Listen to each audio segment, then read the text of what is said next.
Hello बच्चों, आइए इस प्रश्न को देखते हैं। स्तंभ 1 के विभिन्न जीवों का मेल स्तंभ 2 के उनके उपयोग से करें और नीचे दिए गए कोड से सही विकल्प को चुनें। स्तंभ 1 लैक्टोबैसिलस एसिडोफिलस, सैकेरोमाइसीस सेरेवसी, प्रोपिनियोबैक्टीरियम शारमेनी या स्पाइरुलिना। स्तंभ 2 डो या गुठे आटे का निर्माण, एकल कोशिका प्रोटीन, दूध का दही में परिवर्तन, स्विस चीज का बनना। और यहाँ पर विकल्पों में अलग अलग मेल दिए गए हैं, हमें इनमें से सही को चुनना है। तो इस प्रश्न की जो मुख्य अवधारणा है, मुख्य अवधारणा वह है मानव कल्याण में सूक्ष्म जीव। मानव कल्याण में सूक्ष्म जीव। जो सूक्ष्म जीव होते हैं, अधिकांशतः हम ऐसा मानते हैं सूक्ष्म जीव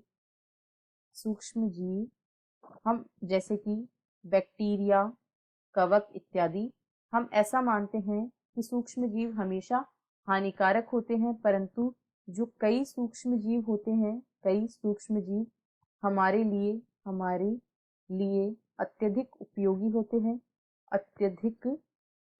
होते हैं और इनसे जो विभिन्न उत्पाद प्राप्त होते हैं, इनसे कई उत्पाद प्राप्त किए जाते हैं जो मानव कल्याण में अत्यधिक उपयोगी होते हैं। अब हम यहाँ दिए गए सूक्ष्म जीवों और उनके उपयोग को देखते हैं। ए में दिया गया है लैक्टोबैसिलस एसिडोफिलस। इसका उपयोग दूध के दही में परिवर्तन के लिए किया जाता है, यानी 3 इसका सही मिलान है। बी में कहा गया है सैकेरोमाइसीस सेरेवसीस। सैकेरोमाइसीस सेरेवसी का उपयोग डो या गुथे आटे के निर्माण के लिए किया जाता है। साथ ही साथ इसका उपयोग अल्कोहल के उत्पादन में भी किया जाता है, क्योंकि इससे कार्बन डाइऑक्साइड तथा एथेनॉल का उत्पादन होता है। यह किण्वन की प्रक्रिया के द्वारा इनका निर्माण करता है। अब सी में दिया गया है प्रोपिनियोबैक्टीरियम शैरमानी। इसका उपयोग स्विस पनीर के निर्माण में किया जाता है, यानी 4 इसका सही मिलान है, स्विस चीज का बनना। स्पाइरुलिना जो है, यह एक ऐसा सूक्ष्म जीव है जिससे प्रोटीन के स्रोत के रूप में उपयोग में लिया जा सकता है और यह एकल कोशिका प्रोटीन के रूप में उपयोग होता है, यानी 2 इसका सही मिलान है।